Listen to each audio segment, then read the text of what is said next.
The Content-Aware Fill dialog now gives you full control over the Content-Aware Fill process and provides you with a complete workspace with which to work. To use, go to the Edit menu and choose Content-Aware Fill.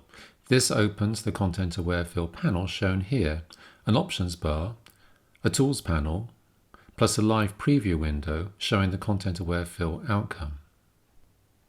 In the Content-Aware Fill panel sampling area overlay section, you can turn the sampling area overlay on or off, adjust the shaded mask opacity of the shaded area, or change the color if necessary.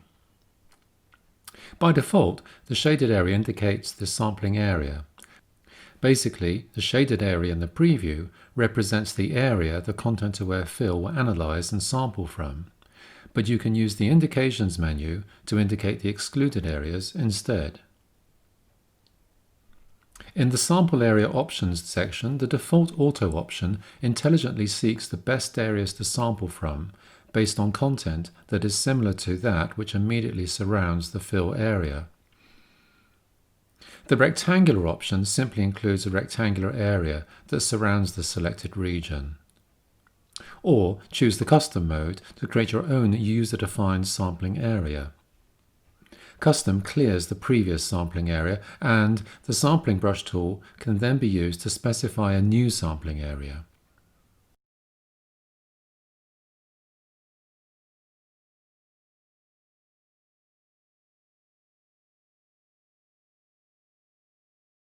The Reset button here clears all brush strokes and resets the active sampling area mode to its initial state.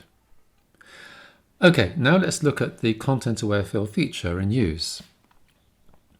Here I wanted to remove the poster hanging outside this museum in Venice.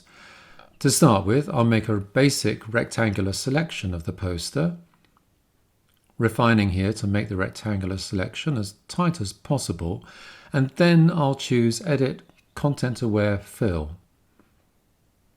I will now switch to the rectangle sample area mode, which, as you can see, creates a rather messy fill over here in the preview panel. I shall therefore revert to the auto mode instead and wait for the preview to update again. In the fill settings section, I'm going to set the color adaptation to none, which helps, and also check the scale button here, which does a pretty good job now of applying a more accurate fill. To refine the original selection, I will now select the polygonal lasso tool and use Alt clicks to subtract from the original selection. And again also up here in this corner.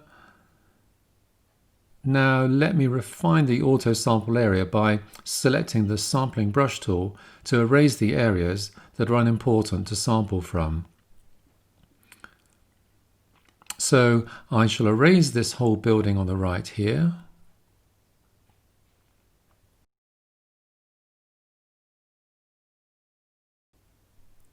These sections down here aren't really relevant either, so I'll erase these too. And also the cornerstones of the building here on the left. And now if I check the preview panel, you can see that the Content-Aware Fill is now more successful than how it started out. Sure, there are a few little details such as up here, but these can easily be addressed using, say, the healing brush in Photoshop to tidy up the fill. Lastly, the Apply button lets you make multiple fills without leaving the workspace. Therefore, after I have successfully filled one section of an image, I can click Apply, and then the Content-Aware Fill dialog stays in the same open mode, and I can proceed to define another area to be filled using either of the lasso tools from the toolbar over here. With that all looking good, I shall click the OK button now. Because of how the output settings were configured, this adds a new layer above the background layer containing the Content-Aware filled pixels. Thank you for watching. This video was brought to you by me, Martin Evening, author of the Adobe Photoshop for Photographers book series. To find out more about the book and access more video tutorials, plus other content related to Photoshop, please visit the book website.